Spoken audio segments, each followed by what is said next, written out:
இந்த கடன் தள்ளுபடியில இவர் எங்களை ஏமாத்தணும்னு நினைச்சாருன்னா இப்ப எல்லாரையும் ராஜினாமா பண்ற சொல்றாருல 7 தொகுதியில இன்னொரு 3 பேரு கூட 11 பேரு எலெக்ஷன் வரும்னு சொல்றாங்க. கண்டிப்பா ஒரே ஒருத்தர் கூட ஜெயிக்க முடியாது. நாங்க விவசாயிகள் நினைச்சிட்டுனா அவர் நினைக்கிறது எதுவுமே நடக்காதுங்கிறத உண்மையிலே விஜய் போன்றவர்கள் விவசாயிகள் மீது ஒரு பெரிய நம்பிக்கை ஏற்படுத்த மாதிரி ஒரு ஸ்டாரா இருக்கிறவரு நினைக்கிறது பெரிய விஷயம். நாங்களாம் அப்போ பேட்டி கொடுத்துருந்தோம். அதெல்லாம் பார்க்குறப்போ இப்போ அவருடைய செயல்பாட்டுக்கும் அப்போ இருந்ததுக்கும் இது ஆட்சியவே சினிமாத்தனமா நடத்துறாரோ. ஆனால் முதல்வர் யாரையுமே விவசாயிகளை சந்திக்கிறதில்ல. நீங்க பார்க்க அதெல்லாம் பாருங்க, எல்லாம் பெரிய பெரிய தொழில் நிறுவனங்கள், தொழிலதிபர்கள், நடிகைகள், நடிகர்கள் இப்படிதான் பார்க்கிறாரு. அதிமுக ஆட்சி காலத்துல மீத்தேன் ஈத்தேன் இந்த பிரச்சனைகள்லாம் பேசப்பட்டது. ஆனா திமுக ஆட்சிக்கு வந்த பிறகு இப்ப தாவேக்கா ஆட்சியிலும் கூட இந்த மாதிரியான பிரச்சனைகள்லாம் செய்திகள்லாம் நம்ம பார்க்க முடியல. இப்போ அந்த பிரச்சனைகளே இல்லை. முதல்வர் விஜய் நினைச்சிட்டு இருக்காரு விவசாயிகளை நம்ம ஏமாத்திடலான்னு. ஒரு காலத்தில் நடக்காது. ஏன்னா யாருக்கும் பயப்படாத, யாருக்கும் தலை வணங்க மாட்டேன்னு சொல்ல மோடியவே தலை வணங்க வச்சது விவசாயிகள். இந்த தமிழ்நாடு விவசாயிகள் நாங்களாம் ஒன்னா சேர்ந்துட்டோம்னா மோடி இல்ல, விஜய் இல்ல. பல சங்கங்கள் தொடர்ந்து அரசுக்கு எதிராக, அதிமுக அரசுக்கு எதிராக செயல்பட்டுச்சு. அது அதிமுக சார்பில் சொன்ன விஷயம் என்ன அப்படின்னா, திமுகவுடைய கைபாவையா இந்த சங்கங்கள்லாம் செயல்படுது அப்படிங்கிறாங்க. இப்போ நீங்களும் ஒரு சங்கம் வச்சிருக்கீங்க, இதை பத்தி உங்களுடைய கருத்து என்ன? இதை கொஞ்சம் நம்ம உடச்சி பேசிடலாமே. நேயர்களுக்கு வணக்கம். நாங்கள் கிருஷ்ணபிரபா தி தமிழ், நாரதர் மீடியா விஜய் சின்னசாமி. நீ நம்மோட நினைஞ்சிருக்க சிறப்பு விருந்தினர் யார் அப்படின்னா, டெல்டா பாசன விவசாயிகளுடைய கூட்டமைப்பு தலைவர் இளங்கீரன் அவர்கள் நீங்கள் நம்மோட நினைஞ்சிருக்காரு. இன்னைக்கு இருக்கக்கூடிய விவசாயிகளோட பல பிரச்சனைகள் பற்றி அவர்கிட்ட கேட்டு விவரிச்சு தெரிஞ்சு போவாங்க. சார் வணக்கம். வணக்கம். எப்படி இருக்கீங்க சார்? நல்லா இருக்கும். Super sir. இப்போ புதுசா இவெல்லாம் நீங்க கிட்டத்தட்ட எப்படி பார்த்தாலும் ஒரு 2 ஆட்சியுமே நீங்க பார்த்துருப்பீங்க. திமுக ஆட்சி, அதிமுக ஆட்சி ரெண்டையுமே நீங்க பார்த்துப்பீங்க. இப்போ கிட்டத்தட்ட ஒரு 50 வருஷம், 50 நாள் பக்கம் ஆயிடுச்சு தாவேக்கா ஆட்சி அமைஞ்சிருக்கு. தமிழக விவசாயிகளுக்கெல்லாம் அந்த கடன் தள்ளுபடி அப்படிங்கிறத பண்ணியிருக்காங்க, பயிர் கடன் தள்ளுபடி. இது நீங்க ஒரு விவசாய சங்க தலைவரா அது நீங்க எப்படி சார் பாக்குறீங்க? உங்க நேயர்களுக்கு அனைவருக்கும் வணக்கம். விவசாயிகளா இந்த அரசை நாங்க எப்படி பாக்குறோம்னு கேக்குறீங்க. விவசாயிகள் எல்லாரும் இதுக்கு முன்னாடி இருந்த ஆட்சியாளர்களும் ஏமாத்துற மாதிரியே நானும் ஏமாத்துறேங்கிற மாதிரி தான் அவர் சொல்லியிருக்காரு. நாங்க எங்க விவசாயிகள் நாங்க எடுத்துக்கிறோம். ஏன்னா அவரு வந்த உடனே திருச்சியில ஒரு தேர்தல் பிரச்சாரத்துல விவசாயம் நான் பிறக்காம போயிட்டேன்னு ரொம்பலாம் வருத்தப்பட்டு ரொம்ப பேசினார். அப்பெல்லாம் நாங்கள் உண்மையிலே சரி ஒன்று விவசாயிகளுக்கு ஏதோ ஒரு பெரிய ஒரு நம்பிக்கை ஏற்படுத்தி இருந்தது. அவர் முதல்வரை வந்தால் நமக்கு ஒரு நம்மளுடைய கஷ்டத்தில் கொஞ்சமாவது அவர் பங்கெடுப்பாருங்கிற மாதிரிலாம் நினச்சோம். ஆனால் அவர் ஆட்சிக்கு வந்த உடனே கதை இதில் சொல்லுவாங்களா, வச்சாம்பார் ஆப்பு, அதே மாதிரி முதல்ல வந்த உடனே விவசாயிகளை தான் பெரிய ஆப்பு வச்சார். சிறு குறு விவசாயிகளுடைய கடனை முழுமையா தள்ளுபடி, 5 ஏக்கருக்கு மேல வச்சிருக்கவங்களுக்கு பாதி தள்ளுபடின்னு சொல்லியிருந்தார். அதை நம்பிதானே நாங்க அவருக்கு வாக்களிச்சோம். பெரும் அளவுல எங்க பிள்ளைங்க, எங்க பேர பிள்ளைங்க, எங்களுடைய தம்பி பசங்க இது மாதிரி சொல்லிதான் இந்த ஒரு தடவை அவருக்கு போடுங்கன்னு சொல்லிதான் அவர் ஜெயிச்சார். ஜெயிச்சுட்டு ஆட்சிக்கு வந்த உடனே முதல்ல 50,000 தள்ளுபடினாரு. அப்புறம் அடுத்து விவசாயிகள் பெரிய அளவில் போராட்டங்கள் முன்னெடுத்த உடனே இப்போ 75,000 நிற்கிறாரு. இன்னும் நாங்கள் நேற்று முந்தா நாள் கூட சென்னையில் ராஜரத்ன ஸ்டேடியத்தில் மிகப்பெரிய ஆர்ப்பாட்டத்தை நாங்கள் நடத்தினோம். பார்த்தீங்கன்னா தொடர்ந்து போராட்டங்கள் எல்லா இடத்துலையும் விவசாயிகளுக்கு எதிரான அரசாக தான் இந்த அரசை நாங்கள் இப்போ பார்க்குறோம். ஏன்னா இப்போ கூட குருவ தொகுப்புன்னு அறிவிச்சிருக்காங்க. அந்த குருவ தொகுப்பு பார்த்தீங்கன்னா இப்போ 100 பேர் குருவை சாகுபடி பண்ணியிருந்தாங்கன்னா அவங்களுக்கு ஒரு 25 பேருக்கு தான் கிடைக்கிற மாதிரி இருக்குது. இந்த குருவ தொகுப்பு இன்னும் அதிகப்படுத்தணுங்கிற நாங்கள் வேண்டுகோளாக வச்சுருக்கோம். ஆனால் அதை பற்றிலாம் இந்த அரசு எந்த விதத்திலையுமே அதெல்லாம் காது கொடுத்து கேட்கறதாவே எங்களுக்கு தெரில. ஆனால் உண்மையிலேயே அவருக்கு விவசாயத்தை பற்றி ஏதாவது தெரியுமா என்னெல்லாம் தெரில. ஆனால் கத்தி படத்தில் அவர் சொல்லுவார், பரங்கிக்காய் கொடியில காய்க்குதா, செடியில காய்க்குதா, இல்லை மண்ணிலேருந்து வருதாலாம் கேட்பாரு. ஆனால் வந்து அவர் கத்தி படைய எடுத்தப்பெல்லாம் அவரை பற்றி எங்களுடைய புரிதல் வந்து அப்போ வந்து ஒரு ஊடகத்துக்கு கேட்டிருந்தாங்க. உண்மையிலே விஜய் போன்றவர்கள் வந்து விவசாயிகள் மீது வந்து ஒரு பெரிய நம்பிக்கை ஏற்படுத்த மாதிரி ஒரு ஸ்டாராக இருக்கிறவரு நினைக்கிறது பெரிய விஷயம். நாங்களாம் அப்போ பேட்டி கொடுத்துருந்தோம். அதெல்லாம் பார்க்குறப்போ இப்போ அவருடைய செயல்பாட்டுக்கும் அப்போ இருந்ததுக்கும் இது ஆட்சியவே சினிமாத்தனமாக நடத்துகிறாரோங்கிற ஒரு அச்சம் எங்களுக்கு ஏற்பட்டிருக்கு. அதுவும் இன்னும் சொல்லணும்னா விவசாயிகள் விஷயத்தில் மட்டும் அவருடைய நடவடிக்கை எதுவுமே வந்து விவசாயிகளுக்கு திருப்தி அளிக்கவில்லை, ஏமாற்றம் அளிக்கிறது தான் சொல்லணும். இப்போ கடைசி அந்த 5 ஆண்டுகள் வந்து பார்த்தீங்கன்னா முதல்வர் ஸ்டாலின் அவர் வந்து இருக்கும்போது அவர் பிறக்கும் போதே மிகப்பெரிய அளவு செல்வந்தர் குடும்பம் அப்படிங்கிறனால அவருக்குமே விவசாய பற்றி பெரிய அளவில் தெரியல. ஏன்னா அந்த எடுத்துக்காட்டு சொல்ல போனால் அந்த பதனியை குடிச்சு விட்டு இதுலன்னா நீங்கள் சக்கரை போட்டிங்களா அப்படின்னு சொல்லி கேட்டிருப்பாரு. இது மிகப்பெரிய அளவில் ஒரு ட்ரோல் செய்யப்பட்டதுதான்.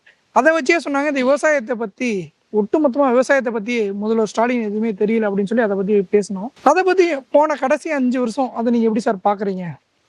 போன 5 வருஷங்கிறதுங்க முதல்வருக்கு தெரியலனா கூட கீழே இருக்கிற அமைச்சர்களுக்கு, இப்ப அந்த துறை அமைச்சர், வேளாண்மை துறை அமைச்சர் வந்து இந்த தொகுதியே, ஆமா, இந்த மாவட்டத்தை சேர்ந்தவங்க. இப்ப பாத்தீங்கன்னா எல்லாருமே வந்து ரொம்ப ரொம்ப இளைஞர்களா இருக்காங்க. அவங்களுக்கு அனுபவம் வந்து ரொம்ப ரொம்ப குறைவு. உதாரணத்துக்கு சொல்லணும்னா போன வாரம் வந்து விவசாயிகள் கருத்து கேட்பு கூட்டம் நடத்தினாங்க இந்த பட்ஜெட்டுக்காக. விவசாயிகளுக்கு வந்து என்னென்ன தேவைன்ட்டு. அது தஞ்சாவூர்ல ஒரு 8 மாவட்டங்க விவசாயிகள், முன்னணி விவசாயிகள் சங்க தலைவர்களை கூப்பிட்டு பேசினாங்க. அது வந்து ஒரு சந்தை கடையில நடக்கும்ல, அது மாதிரி இருந்தது. இதே அதுக்கு முன்னாடி திமுக ஆட்சி காலத்துல கூட்டம் என்பது கூட்டமா நடந்தது. இப்ப அதெல்லாம் வந்து ஒரு தலைமை பண்பு இல்லாம இருக்கோங்கிற மாதிரி எல்லாம் எனக்கு தோணுச்சு அன்னைக்கு. அந்த பொறுத்தளவு யார் வேணாலும் ஏஞ்சி பேசலாம், யார் வேணாலும் கத்தலாம், யார் வேணாலும் எதை வேணாலும் பண்ணலாங்கிற மாதிரி ஒரு அந்த கூட்டத்துக்கான எந்த ஒரு அடிப்படை விஷயங்கள் நெறிமுறை கடைபிடிக்கப்படல. இப்ப அதுக்கு முன்னால என்ன பண்ணுவாங்கன்னா ஒரு மாவட்டத்துல ஒரு 3 பேர் தான் பேசணும். அந்த 3 பேருக்கிட்ட அந்த மாவட்டத்தினுடைய விஷயங்களை வந்து அந்த பகுதியினுடைய விவசாயிகள் சொல்ற மாதிரி ஒவ்வொரு மாவட்டத்துக்கு 3 பேரை 4 பேர் அது மாதிரி பண்ணியிருப்பாங்க. இப்ப யாரு வேணாலும் பேசலாம், எதை பத்தி இல்லாம ஒரு தலைமை பண்பு இல்லாத மாதிரி தோணுச்சு அந்த கூட்டமே. நாங்க கிட்டத்தட்ட ஒரு 6 அமைப்புகள் தொடர்ந்து நாங்க வந்து விவசாயிகள் சந்திங்க, விவசாயிகளுடைய குறையை என்னன்னு கேளுங்க அப்படின்னு சொல்லிட்டு முதல்வருக்கு நாங்க கடிதம் மூலம் மின்னஞ்சல் மூலமா சொல்லிட்டு இருக்கோம். ஆனா முதல்வர் யாரையுமே விவசாயிகளை சந்திக்கிறது இல்லை. நீங்க அதெல்லாம் பாருங்க, எல்லாம் பெரிய பெரிய தொழில் நிறுவனங்கள், தொழிலதிபர்கள், நடிகைகள், நடிகர்கள் இப்படிதான் பாக்குறாரு. இப்போ மத்தியில இருக்கிற மோடி எந்த அளவுக்கு விவசாயிகளை வந்து கார்பரேட் அடிமைகளை ஆக்கணும்னு நினைச்சாரோ அதே போன்றுதான் இவர் நினைக்கிறாரோங்கிற ஒரு உங்களுக்கு அச்சம் வருது எங்களுக்கு. ஏன்னா அங்க வந்து விவசாயிகளை அவரும் சந்திக்கிறது இல்லை, இங்க இவரும் சந்திக்கலன்னா அப்புறம் அதுக்கு என்ன அர்த்தம்? நீ உண்மையிலேயே விவசாயிகள் மீது பற்றும் பாசமும் இருக்குன்னா எங்களை கூட்டு உட்கார வச்சு உங்களுக்கு என்ன பிரச்சனை, எனக்கு உண்மையிலே இந்த நிதி நெருக்கடியில் பண்ண முடியலன்னு சொல்றாருன்னு வச்சுங்க, ரைட்டு, முன்னணியா இருக்கிற விவசாய சங்க தலைவர்களை கூப்பிடலாம், உட்கார வைக்கலாம், இந்த மாதிரி இருக்கு என்ன செய்யலாம்னு கேட்கலாம். எங்கள்கிட்ட நிறைய அரசுக்கு சொல்லக்கூடிய யோசனைகள் நிறைய இருக்குது. கிட்டத்தட்ட ஒரு நாளைக்கு ஒரு பட்ஜெட்டுக்கு வந்து 54,000 கோடி ஒதுக்கீடு பண்றாங்க ஒரு ஆண்டுக்கு. நீங்க அதுல இருந்து ஒரு 10,000 கோடி எடுங்க, மொத்தமே இருக்கிறது இப்ப 16,000 கோடி என்னமோ தான் இருக்குது கூட்டுறவு சங்கங்கள்ல விவசாயிகள் வாங்கல கடன். அதுல இருந்து பண்ணலாம உங்களுக்கு வந்து அப்படின்னா வந்து அரச நடத்த திராணி இல்லைன்னு தானே சொல்லணும். உங்களுக்கு அதை நடத்தக்கூடிய வந்து வழிமுறை தெரியலன்னு தானே சொல்லணும். இதைதான் போன 5 ஆண்டு ஆட்சிக்கும் இந்த 5 ஆண்டு ஆட்சிக்கும் இதை தான் நாங்கள் வேறுபடுத்தி பார்க்குறோம். ஓரளவு நாங்கள் சொன்ன அந்த குறை கேட்பு கூட்டத்தில் நாங்கள் என்னெல்லாம் சொன்னோமோ அதெல்லாம் ஓரளவு செஞ்சுருக்காங்க. எல்லாத்தையும் செஞ்சுருக்காங்கன்னு நாங்கள் சொல்லலை, ஓரளவு தானிய வகையெல்லாம் வந்து சொசைட்டி மூலமாக கொடுக்கணும்னு சொன்னாங்க. அது ஒரு 2-3 மாவட்டத்தில் அப்போ உடனடியாக போன ஆண்டுக்கு முன்னாடியே வந்து ரேஷன் கடை மூலமாக கொடுத்துருக்காங்க. இப்போ போன ஆண்டே நாங்கள் இந்த தேங்காய் எண்ணெயை வந்து ரேஷன் கடையில் கொடுக்கணும்னு சொன்னோம். ஏன்னா நீங்கள் பாமாயில் வந்து வெளிநாட்டிலேருந்து வாங்குறீங்க, இங்கே உள்நாட்டில் வந்து தேங்காய் எண்ணெய் நிறைய கிடைக்குது, அதை நீங்களே நேரடியாக கொப்பரைய தேங்காய்களை இப்போ இது பண்ணி அரசு மூலமாக கொடுத்தா விவசாயிகள் இங்கே இருக்க விவசாயிகளுக்கு போதுமான அளவுக்கு லாபம் கிடைக்கும்னு சொல்லி போன ஆட்சியில் சொன்னால் அதை அவங்க பரிசீலனை பண்ணிட்டு இருந்தாங்க. இப்போ இவங்க புது ஆட்சி என்ன செய்ய போறாங்கன்னு தெரியல. இன்னும் சொல்லணும்னா போன ஆட்சியில பெரிய அளவில் உங்களுக்கு தண்ணீர் பற்றாக்குறை, தண்ணி பிரச்சனை இல்லை. இப்போ ஜூன் 12னா ஜூன் 12க்கு முன்னாடியெல்லாம் ஆகஸ்ட்லாம் தண்ணி திறந்தது. அந்த 5 ஆண்டுகள்ல நீங்க ஒவ்வொரு ஆண்டும் ஜூன் 12ல தண்ணி திறக்கப்பட்டது. இப்போ ஜூன் முடிஞ்சு ஜூலை ஆயிடுச்சு. இதுவரையிலும் தண்ணி வருமா வராதான்னு தெரியல. மேட்டூர் ஆனது நிரம்புமாதான்னு தெரியல. அதுவும் இப்போ சூப்பர் எல்வினோங்கிறாங்க. அதுவும் சூப்பர் எல்வினோவில் மிகப்பெரிய அளவில் பாதிப்பு ஏற்படும்ன்றாங்க. இதுக்கெல்லாம் அரசு என்ன, விவசாயிகளை வந்து நீங்கள் எல்வினோவில் வந்து நீங்கள் சாகுபடி பண்ண, நீங்கள் சாதாரண ஒரு விரைச்சிங்கன்னா முளைச்சி வர்றதுக்கான வாய்ப்பே இருக்காதுங்கிறாங்க. அந்த வெயிலுடைய தாக்கம் அப்படி இருக்கும்னு சொல்கிறாங்க. அதெல்லாம் இந்த அரசு வந்து அதை பற்றிலாம் சிந்திக்குதா என்னன்னு தெரியல. ஒரு விவசாயியா, ஒரு ஒரு குடிமகனா எனக்கு இருக்கிற ஒரு அந்த பயம் கூட அந்த அரசுகிட்ட இருக்கா இல்லையாங்கிறது மிகப்பெரிய கேள்வியா இருக்குன்னு தான் நான் நினைக்கிறேன். இப்ப இருக்கக்கூடிய வேளாண் துறை அமைச்சர் அவருக்குமே நீங்க முழுமையான வேளாண் தெரியல, அப்படி வேளாண் பத்தி, வேளாண்மை குடி மக்கள் பத்தி நீங்க தெரியலன்னு அப்ப நீங்க சொல்ல வரீங்களா? கண்டிப்பா. அவர் ரொம்ப ரொம்ப வயது ரொம்ப குறைவானவர். அந்த அளவுக்கு அவர் ஒரு கும்பகோணம் டவுன்ல தான் இருந்திருக்காரு. விவசாய குடும்பத்தை சேர்ந்தாலும் எங்களை மாதிரி கிராமத்துல இருந்து வந்திருந்தாக்கா ஓரளவு விவசாயத்தை பத்தி தெரிஞ்சிருக்கும். விவசாயத்தை பத்தி முழுமையா தெரிஞ்சவரா எங்களுக்கு தெரியல அவரு. இப்போ இன்னொரு முக்கியமான விஷயம், போன ஆட்சியில நாங்க வந்து இந்த வேளாண் துறையை வந்து ஒரே குடையின் கூட கொண்டு வரணும்னு சொன்னோம். ஏன்னா வேளாண் துறை, தோட்டக்கலை, வணிகம், பொறியியல் துறைன்னு பலதா பிரிச்சு வச்சிருக்காங்க. அதுல பாத்தீங்கன்னா ஒரு வேளாண் துறை ஏஓவுக்கு வந்து ஒரு கிட்டத்தட்ட 16 கிராமம் பார்க்க வேண்டியது இருக்குது. ஆனா அதையே அந்த துறையை எல்லாரையும் ஒன்னாக்கிட்டா ஒரு ஏஓ வந்து 4 வில்லேஜ் கவர் பண்ணாலே போதும். அந்த அளவுக்கு அந்த பணியை வந்து சுலபப்படுத்தலாம். ஆனா அந்த திட்டத்தை வந்து செயல்படுத்துறதுக்கு போன அரசு ஜீவோலாம் போட்டு எல்லாம் பண்ணிட்டு போனாங்க. இவங்களும் வந்து திரும்ப புது ஜீவோவும் போட்டு அதை நடைமுறைப்படுத்துறதுல இன்னும் இந்த அரசு வந்து தயக்கம் காட்டுது. இந்த வேளாண் துறையிலே இருக்க தோட்டக்கலைத்துறை அதிகாரிகள் வந்து அதுக்கு உடந்தையா இருக்காங்க. ஏன்னா உட்காந்துட்டே சம்பளம் வாங்குறாங்க தோட்டக்கலையில. நீங்க ஒரு பெரிய வேலை இருக்காது. நீங்க தமிழ்நாட்டினுடைய ஒட்டுமொத்த சதவீதம் பார்த்தீங்கன்னா வேளாண் துறை தான் அதிகம். கிட்டத்தட்ட 74% வேளாண் துறை தான் இருக்குது. வெறும் 22 24 தான் இருக்குது தோட்டக்கலை. நீங்க ரெண்டும் ஈக்குவலா வந்து பணியாட்கள் இருக்கிறது எந்த விதத்துல நியாயம்? ஒருத்தர் ஒரே இன்னும் கிராமத்தில் சொல்லுவாங்க, ஒரு கண்ணுல நெய்யும் ஒரு கண்ணுல வெண்ணெய் வைக்கிற மாதிரி இருக்குது. ஒரு கிராமத்துக்கு 4 ஏவோன்னா டெக்னாலஜி கொண்டு சேர்க்க முடியும். டெக்னாலஜி மீன்ஸ் என்ன, இப்போ லேட்டஸ்டா நம்ம என்ன விதை வந்திருக்கு, என்ன நம்ம பயிர் பண்ணணும், இப்போ இருக்கிற கால சூழலுக்கு என்ன பயிர் வச்சா என்ன ஈல்டு வரும் அப்படிங்கிறத பத்தி நிறைய சொல்ல முடியும். அந்த மாதிரி விஷயங்களை வந்து இந்த அரசு செய்யணும்னு நாங்கள் எதிர்பார்க்குறோம். செய்வாங்களான்னு பொறுத்திருந்தா பார்க்கணும். மேகதாது அணை கட்டுறதுல தமிழ்நாட்டிற்கு எந்த அளவுக்கு பாதிப்பு வரும்னு நீங்க பாக்குறீங்க? அதுல வந்து குறிப்பாக முன்பு இருந்த திமுக அரசாங்கமும் இப்ப இருக்கக்கூடிய தாவேக அரசாங்கமும் கூட பெருசா எதிர்ப்பு தெரிவிக்கிற மாதிரி பார்க்க முடியல. இதை நீங்க எப்படி பாக்குறீங்க? காவிரி என்றாலே அரசியல் ஆயிடுச்சு. கர்நாடகமும் தமிழகம், நீங்க அங்க இருக்கிற அரசியல் கட்சி பூரா எல்லாம் ஒரே அணியில நிக்கிறாங்க. ஆனா இங்க தமிழ்நாட்டை பொறுத்தளவு காவிரி பிரச்சனை ஒவ்வொருத்தருக்கும் ஒவ்வொரு மாற்று கருத்து இருக்குது. அதை தான் நாங்க வேணான்றோம். விவசாயிகளுக்கு என்ன வேணும்ன்ற எங்களுக்கு தெரியும். நாங்க சொல்றோம் இதை செய்யுங்கன்னு. ஒவ்வொருத்தரும் ஒவ்வொரு கருத்தை எடுத்துக்கிறாங்க. அதுதான் மிகப்பெரிய தவறு. நீங்க வந்து மேகதாது பிரச்சனையில அணை கட்டிட்டா கிட்டத்தட்ட 5 கோடி மக்களுடைய வாழ்வாதாரம் சுத்தமா பாதிக்கப்பட்டுடும். நீங்க 74 டிஎம்சி தண்ணியை தேய்க்கிட்டானா இங்க வர்றது நமக்கு வந்து 77 டிஎம்சி தரணும் ஒரு ஆண்டுக்கு. ஆனா இந்த ஆணையம் வந்து ஒவ்வொரு மாசமும் ஆகஸ்ட்ல இவ்வளவு தரணும், மேல இவ்வளவு தரணும்னு சொல்றாங்க. ஆனா ஒரு மாதம் கூட நமக்கான தண்ணீரை வந்து கர்நாடகா கொடுத்ததும் இல்லை, நம்ம வாங்கினதும் கிடையாது. அதை தான் நாங்கள் என்ன சொல்றோம், இந்த ஆணையமே வேணாம்.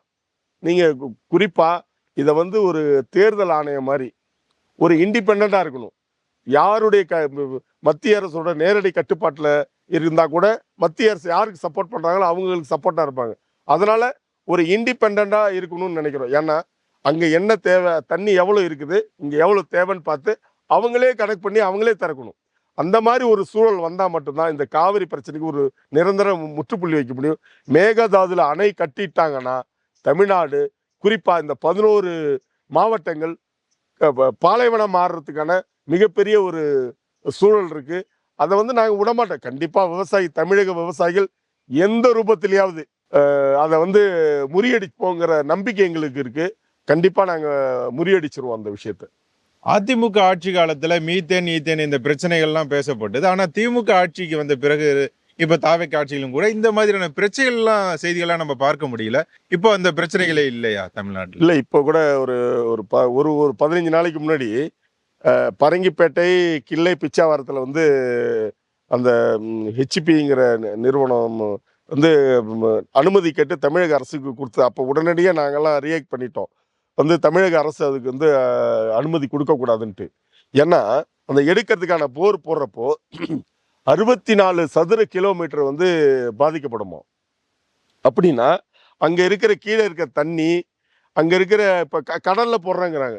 கடல்லேருந்து கிட்டத்தட்ட 64 சதுர கிலோமீட்டர்னா நீங்க சிதம்பரம், காட்டு முன்னாடி, குமராட்சி இதெல்லாம் பாதிக்கப்படும். அதே மாதிரி அந்த பக்கம் பார்த்தீங்கன்னா கொத்தட்டையிலேருந்து உள்ள ராமாநல்லூர் கிட்டத்தட்ட பெரிய அளவில் பாதிக்கப்பட்டுரும். இன்னும் சொல்லணும்னா கிரவுண்ட் வாட்டர் சுத்தமாகவே இல்லாமல் போயிடும். அதுக்காக தான் நாங்கள் இந்த திட்டத்தை முழுமையாக எதுக்கிறோம். இந்த திட்டம் வரக்கூடாது, வந்தாலும் செயல்படுத்த விட மாட்டோம். அதுவும் இல்லாமல் இங்கே காவிரி டெல்டா வந்து நாங்கள் வந்து பாதுகாக்கப்பட்ட வேளாண் மண்டலம்னு சொன்னாங்க. அது என்னன்னு எங்களுக்கே தெரில. பாதுகாக்கப்பட்ட வேளாண் மண்டலம்னா அதில் வந்து நீங்கள் விவசாயத்தை தவிர வேற எந்த தொழிலும் தொடங்கக்கூடாது என்பதுதான் அதில் சொல்லியிருக்கு. ஆனால் ஒவ்வொருத்தரும் ஒவ்வொரு மாதிரியா சொல்றாங்க. அதெல்லாம் அரசு தான் எங்களுக்கு பதில் சொல்லணும். இப்போ இந்த அரசு வந்து அடுத்த விவசாயிகளுக்கு என்ன பண்ணணும் நீங்க நினைக்கிறீங்க ஒரு விவசாயியா? விவசாயிகளுக்கு கடன் தள்ளுபடியோட எங்களுக்கு விளைவிக்கிற பொருளுக்கான விலையை நாங்களே நிர்ணயம் பண்ணணும். இதை போட்டிருக்கேன்னா, சட்டை போட்டிருக்கேன்னா, இந்த துணி என்ன ஒரு மீட்டர் என்னங்கிறத அந்த யார் நெய்தாங்களோ அந்த கம்பெனிக்காரன் தான் சொல்றான். ஆனா நான் ஒரு மூட்டை நெல் எடுத்துட்டு போனேன்னா அங்க இருக்கிற வியாபாரிகள் தான் ரேட்டு வைக்கிறான். இப்போ MS சாமிநாதன் கமிஷன் படி அந்த C+2 அந்த அடிப்படையில் எங்களுக்கு உரிய விலை கிடைச்சிட்டாலே இந்த கடன் தள்ளுபடியெல்லாம் கூட தேவையில்லை. 15 ஆண்டுகளுக்கு மேலாக இந்த MSP பற்றி மிகப்பெரிய அளவில் போராட்டம் பண்ணிட்டு இருக்கோம். நாங்கள் டெல்லியில் மிகப்பெரிய போராட்டம் பண்ணியிருக்கோம். இந்த நீங்கள் மேலே 3 வேளாண் சட்டங்களை எதிர்த்து டெல்லியில் கிட்டத்தட்ட ஓராண்டுக்கு மேலே மிகப்பெரிய போராட்டம் பண்ணோம். இன்னும் சொல்ல போனால் முதல்வர் வந்து விஜய் வந்து நினச்சிட்டு இருக்காரு விவசாயிகளை நம்ம வந்து ஏமாத்திடலான்னு. ஒரு காலத்தில் நடக்காது. ஏன்னா யாருக்கும் பயப்படாத, யாருக்கும் தலை வணங்க மாட்டேன்னு சொல்ல மோடியவே தலை வணங்க வச்சது விவசாயிகள். இந்த தமிழ்நாடு விவசாயிகள் நாங்களாம் ஒன்றா சேர்ந்துட்டோன்னா மோடி இல்லை, விஜய் இல்லை, யாரும் எங்களை கட்டுப்படுத்த முடியாது. ஒரு எச்சரிக்கையாகவே சொல்கிறதா கூட நீங்கள் அரசுக்கு நாங்கள் சொல்கிறதா, விவசாயிகள்கிட்ட நீங்கள் எங்களுடைய கஷ்டத்தில் கொஞ்சமாவது பங்கு பெறுங்க, எங்களுடைய கஷ்டங்களை போக்குங்கன்னு சொல்கிறோம். அதை வந்து நீங்கள் சொன்னதை கடன் தள்ளுபடி நீங்கள் என்ன சொன்னீங்களோ அதை தான் செய்ய கேட்குறோம். நீங்கள் புதுசாக எங்களுக்கு எதுவும் பண்ண வேணாம். முழுமையான கடன் தள்ளுபடி பண்ணி எங்களுடைய விளைவித்த பொருட்களுக்கு போதுமான கட்டுப்படியான விலை கொடுக்கணும் தான் எங்களுடைய கோரிக்கை. அதை செஞ்சிட்டாலே விவசாயிகளுக்கு வந்து இந்த அரசு மீது மிகப்பெரிய ஒரு நம்பிக்கை ஏற்படும். அடுத்தடுத்து இவர்களுக்கு ஒரு வாய்ப்பு ஏற்படும். இன்னமும் சொல்கிறேன், இந்த கடன் தள்ளுபடியில் இவர் வந்து எங்களை ஏமாத்தணும்னு நினைச்சார்னா இப்போ எல்லாரையும் ராஜினாமா பண்ணுற சொல்கிறாருல 7 தொகுதியில், இன்னொரு 3 பேர் கூட 11 பேர் எலெக்ஷன் வரும்னு சொல்கிறாங்க. கண்டிப்பாக ஒரே ஒருத்தர் கூட ஜெயிக்க முடியாது. நாங்கள் விவசாயிகள் நினைச்சிட்டுனா அவர் நினைக்கிறது எதுவுமே நடக்காதுங்கிறத அவருக்கு தெள்ள தெளிவாக பல ஆட்சியாளர்களுக்கு நாங்கள் போயிட்டு இருக்கோம். இவருக்கும் நாங்கள் சொல்லிக்கிறோம். கண்டிப்பாக விவசாயிகளுடைய குரலையும் நெரிக்காதீங்க, விவசாயில குரலை கேளுங்கன்னு சொல்கிறோம். விவசாயியா இருந்து ஒரு முதல்வராக வந்தவர் தான் எடப்பாடி பழனிசாமி அவர்கள். அவருக்குமே தமிழக மக்கள் பெரிய அளவில் கை கொடுக்கல அப்படின்னு நம்ம அதை எடுத்துக்கலாமா? ஒட்டுமொத்தமாக விவசாயம் யாருமே தமிழக மக்கள் நம்பலை அப்படின்னு நம்ம எடுத்துக்கலாமா? இல்லை, அப்படி சொல்ல முடியாதுங்க. ஓரளவு விவசாயத்தை பற்றி நல்லா தெரிஞ்சவர் எடப்பாடி பழனிசாமி. அதில் வந்து மாற்று கருத்தெல்லாம் இல்லை. விவசாயிகளுக்கு விவசாயி என்ன பண்ணுவான், அவனுக்கு என்ன மாதிரியான பிரச்சனை இருக்குன்னு அவர் வந்து உண்மையிலே தெரியுது. ஏன்னா அரசாங்கம்னு போயிட்ட பிறகு அங்கே அரசுக்குள்ளே போயிட்டாலே ஒரு சிஸ்டம், அந்த அதிகாரிகள் சொல்கிறத மீறி எதுவும் பண்ண முடியல. அதுக்கு வந்து ஒரு வீட்டோ பவர் உள்ள ஒரு முதல்வராக இருக்கணும். ஒன்று கலைஞர், ஜெயலலிதா மாதிரி இருந்தால் மட்டும்தான். நீங்கள் 7000 கோடி தள்ளுபடி பண்ணாரு கலைஞர். அது இந்தியாவில் யாருமே பண்ண முடியல. அதுக்கு பிறகுதான் மத்திய அரசு 70,000 கோடியை வந்து தள்ளுபடி பண்ணாங்க ப சிதம்பரம் நிதியமைச்சரா இருக்கக்குள்ள. இதெல்லாம் வந்து ஒரு வீட்டோ பவர் இருக்கிற தலைவர்களை மட்டும்தான் வந்து இந்த மாதிரி விவசாயிகளுடைய பிரச்சனையை வந்து தீர்க்க முடியும். ஆனா அதிகாரிகள் சொல்றத முதல்வர் விஜய் கேட்கக்கூடாதுங்கிறதா எங்களுடைய விவசாயிகளுடைய கோரிக்கையா இருக்கு. ஏன்னா விவசாயிகளுக்கு எதிராக இருக்கிற நிறைய அதிகாரிகள் தான் நிறைய இருக்கிறாங்க. கிராமத்துல நீங்க வந்து வயலை சும்மா போட்டோன்னு இவெல்லாம் ஒரு குடுத்தனகாரனடா, வயலை சும்மா போட்டிருக்கான்னு சொல்லி ஊர்ல சொல்லுவாங்க. அதுக்கு பயந்துகிட்டே வந்து ஒவ்வொருத்தரும் விவசாயம் பண்ணி பண்ணி பண்ணி பண்ணி ஒவ்வொரு ஆண்டும் நஷ்டப்பட்டு கடனாளி ஆயிட்டு இருக்கோம். இதெல்லாம் வந்து இந்த அரசுக்கு எல்லாருக்கும் தெரியும், எல்லாருக்குமே தெரிஞ்ச விஷயம்தான். ஆனா வந்து எங்களை வந்து ஏமாத்தணுங்கிற நோக்கத்தோட இருக்கிறதுனாலதான் நான் இங்க வந்து தொடர்ந்து போராட்டம் பண்ண வேண்டிய ஒரு காலகட்டாயத்தில் இருக்கோம். அதுவும் இந்த ஆண்டு வந்து சூப்பர் எல்லினோங்கிறாங்க. அது வந்து எந்த மாதிரியான தாக்கத்தை ஏற்படுத்தும்னு தெரியல. நீங்க மேலை நாடுகள்லாம் வந்து ரோட்ல வண்டி போனா டயரே வந்து உருகி தாரோட தார் இதாகுதுன்றாங்க. இப்போ அந்த மாதிரி நம்ம இந்தியாவுக்கு அந்த மாதிரி வரல. பட் அது மாதிரி ஒரு சூழல்லாம் ஏற்பட்டுச்சுன்னா, அந்த அளவுக்கு இல்லைனாலும் நீங்க இப்போ சாகுபடி பண்ற பயிர் வந்து நம்ம வந்து கொண்டு வர முடியுமாங்கிற ஒரு மிகப்பெரிய இது இருக்கு. இப்ப சம்பா சாகுபடி செப்டம்பர் அக்டோபர்ல நாங்க ஆரம்பிக்கணும். அதுக்கான தண்ணி வருமா என்னன்னு தெரியல. இந்த சூப்பர் எல்லினோல பருவமழை குறைவா இருக்குன்னு சொல்லி வானிலை ஆராய்ச்சியாளர்கள் சொல்றாங்க. இதெல்லாம் இந்த அரசு எப்படி எடுத்துக்க போகுதுங்கிறது தெரியல. இதெல்லாம் கருத்தில் கொண்டுதான் முன் எச்சரிக்கையா விவசாயிகளுக்கு ஒரு என்ன செய்ய போறோங்கிறத விரிவா சொல்லணும்னு நாங்க எதிர்பார்க்கிறோம். கடந்த முறை திமுக ஆட்சியில வந்து தொடர்ந்து சொன்ன விஷயம், அதிமுக ஆட்சியில இருக்கும்போது திமுக தொடர்ந்து சொன்ன விஷயம் என்ன அப்படின்னா, கொள்முதல் பண்ண அந்த நெல் மூட்டைகள்லாம் அடுக்கிறதுக்கு கூட சரியான வசதி இல்லை, தார்பாய் போட்டு மூட்டி ஏதோ மழையில நனைஞ்சிருது, மறுபடியும் இது முளைச்சு வந்துருது. இந்த மாதிரி தொடர்ந்து வந்து திமுக அரசாங்கமும் திமுக கூட்டணியில இருந்த ஒரு சில அமைப்புகளும், இன்னும் சொல்ல போனா விவசாய சங்கங்கள் தொடர்ந்து இதை பத்தி பேசிக்கிட்டே இருந்தாங்க. ஆனா கடந்த முறை வந்து இதுல நிறைய பாதிக்கப்பட்டது விவசாயிகள். கடந்த 5 வருஷத்துல, அதான் முதல் அதிமுக ஆட்சியில இருந்த விட கடைசி 5 வருஷம் திமுக ஆட்சியில ரொம்பவே பாதிக்கப்பட்டாங்க. இதை நீங்க எப்படி சார் பாக்குறீங்க? திமுக மிகப்பெரிய அதை கண்டுக்கலையா? குடோன்னு அமைக்கிறது கண்டுக்கலன்னு சொல்ல முடியாது. இந்த 5 ஆண்டுகள்ல என்ன நடந்துச்சுன்னு நெல் உற்பத்தி வந்து அதிகமாயிடுச்சு. நெல் உற்பத்தி அதிகமான உடனே அதுக்கான ஸ்டோரேஜ் இடங்கிறது ரொம்ப அரசுகிட்ட ரொம்ப கம்மியா இருந்துச்சு. புது இடங்களை வந்து திறந்த வெளி கிடங்களா மாற்ற ஆரம்பிச்சிட்டாங்க. அது வந்து ஆட்சியாளர்கள் தொடர்ந்து பணம் அவங்க திமுக ஆட்சி வந்து வந்த உடனே கிட்டத்தட்ட ஒரு 15-20 இடங்கள்ல ஸ்டோரேஜ் உடனடியாக கட்டுறதுக்கு ஏற்பாடு பண்ணி கட்டி முடிச்சுட்டாங்க. இப்போ அந்த 5 ஆண்டுகளுக்குள்ளே கட்டி முடிச்சுட்டாங்க. ஆனால் போதுமான அளவுக்கு அது இல்லைங்கிறது தான் எங்களுடைய ஒரு மாவட்டத்துக்கு ஒரு 3 இடத்துல 5 இடத்துலயாவது வந்து 50,000 டன்னு 2 லட்சம் டன்னு அது மாதிரி வைக்கிறதுக்கான மிகப்பெரிய கிடங்கு அமைக்கணும். அதுக்கான நிதி ஒதுக்கீடு பண்ணணும்னு தான் இப்போ கூட இந்த அரசுகிட்ட கூட அந்த கோரிக்கை வச்சிருக்கேன். ஆனால் சமீபத்தில் கும்பகோணத்தில் மிகப்பெரிய அளவில் இந்த ஒரு நாள் பெஞ்ச மழையில வந்து நனைஞ்சு கிட்டத்தட்ட ஒரு 10,000 மூட்டை மேல சேதம் அடைஞ்சு போச்சு. இதெல்லாம் வந்து பாத்தீங்கன்னா இதுக்கு நாங்க அரசுகிட்டே வந்து நாங்க இப்போ ஒரு யோசனை சொல்லியிருக்கோம். என்னன்னா, நீங்க வந்து நெல் வந்து அரைக்கிற மிஷினுக்கு அந்த மில்லுக்கு நேரடியா நீங்க இங்க பர்ச்சேஸ் பண்ண உடனேவே அனுப்பிட்டீங்கன்னா உடனே அரிசி ஆயிடும். நீங்க அதை கொண்டு போய் ஒரு இடத்துல ஸ்டோரேஜ் பண்ணி அதை கொண்டு போறதும், ஸ்டோரேஜ் பண்ணி 6 மாசம் 1 வருஷம் அங்க ஒரு இடத்துல இருக்கிறதும், அந்த நெல் வந்து என்னாச்சுன்னா கலர் மாறிடுது. கலர் மாறிச்சுன்னா அந்த அரிசியோட தன்மை மாறிடுது, அந்த அரிசி கலர் மாறிடுது. இது ரேஷன் அரிசி தானேன்னு தெரியுது. நாங்க வந்து குவாலிட்டியான அரிசி தருவோம், தரமான அரிசி தருவோம்னு சொல்றீங்க. இது மாதிரி அதுக்கு தான் நாங்க என்ன சொல்றோம், இன்னும் மில்லுகளுக்கு அரவை மில்லுகளை அதிகப்படுத்துங்க. அரசே வந்து ஒரு மாவட்டத்துக்கு 4 மில்லு 3 மில்லு கொண்டு வரலாம். அதுல அரசு நினைச்ச சாதாரணமான விஷயம் இதெல்லாம். அந்த மாதிரி செய்யணும்னு தான் நாங்க அரசுகிட்ட கூட யோசனை சொல்லியிருக்கோம். அது செய்வாங்களான்னு பொறுத்திருந்து தான் பார்க்கணும். திமுக ஆட்சிக்கு வரதுக்கு முன்னாடி சார் தொடர்ந்து வந்து விவசாய சங்கங்கள்லாம் இருக்கும். பல சங்கங்கள் வந்து தொடர்ந்து வந்து அரசுக்கு எதிராக, அதிமுக அரசுக்கு எதிராக வந்து செயல்பட்டுச்சு. அது வந்து அதிமுக சார்பில் சொன்ன விஷயம் என்ன அப்படின்னா, திமுகவுடைய கைபாவையா இந்த சங்கங்கள்லாம் செயல்படுது அப்படிங்கிறாங்க. இப்போ நீங்களும் ஒரு சங்கம் வச்சிருக்கீங்க, இதை பத்தி உங்களுடைய கருத்து என்ன? இதை கொஞ்சம் நம்ம உடச்சி பேசிடலாமே. நீங்க அப்படி சொல்றது வந்து மிகப்பெரிய தவறு. இப்ப கூட ஆதவ அர்ஜுன் என்ன சொல்றாரு, விவசாய சங்கங்கள்லாம் வந்து திமுக சொல்லிதான் போராட்டம் நடத்துன்னு சொல்றாரு. எவ்வளவு முட்டாள்தனம்! எங்களுக்கு அறிவு இல்லை, நீங்க சொன்னதை செய்யணும்னு கேட்டாக்கா சொல்லி கொடுத்து செய்யறானே? அப்படிலாம் எதுவும் இல்லை. ஒரு சில சங்கங்கள் அது மாதிரி இருக்கலாம். நம்ம வந்து எல்லாரையும் பொதுப்படையா நம்ம எடுத்துக்க முடியாது. ஒரு சில சங்கங்கள் வேண்டுமென்றே சில அரசுக்கு கெட்ட பெயரை ஏற்படுத்துங்கிற நோக்கத்தோட கூட செய்யறதுக்கு வாய்ப்புகள் இருக்கு.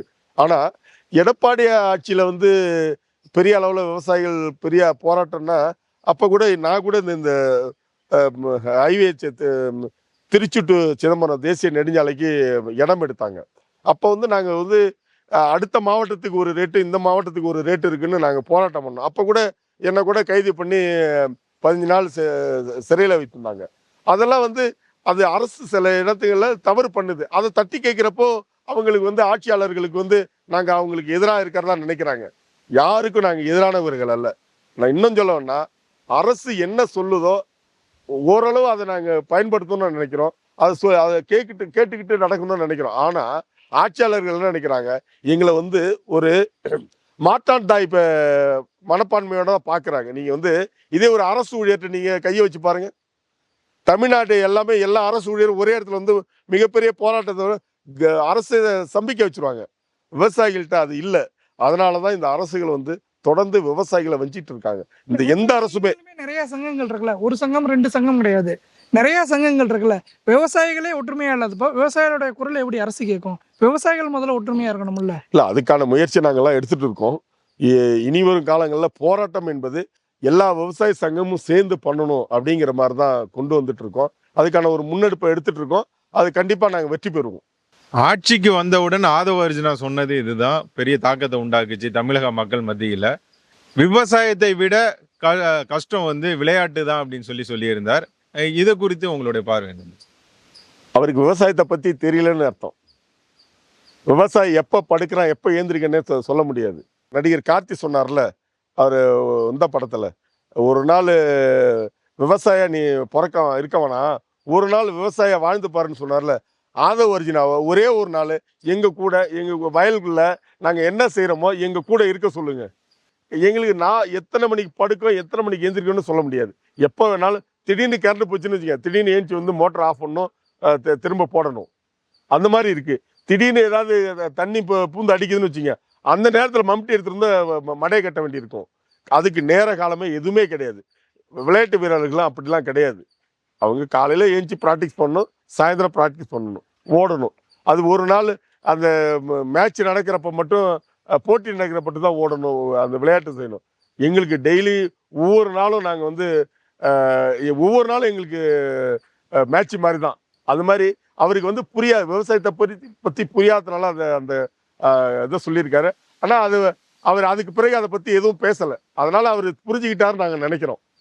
பொதுவாக வந்து இன்னைக்கு இருக்கக்கூடிய இளம் தலைமுறைகள் வந்து விவசாயத்தை பெரிய அளவில் நம்புறதில்லை. விவசாயிகளுக்கு விவசாயம் நான் வருவேன் அப்படி. ஏன்னா சின்ன வயசுல இருந்து நீ படிச்சுட்டு விவசாயியோட பையனை வந்து நீ படிச்சுட்டு அடுத்த லெவலுக்கு போகணும், நீ கலெக்டராக போகணும், டாக்டர் ஆகணும், இன்ஜினியர் ஆகணும், அந்த மாதிரி தான் ஆசைப்படுறாங்க.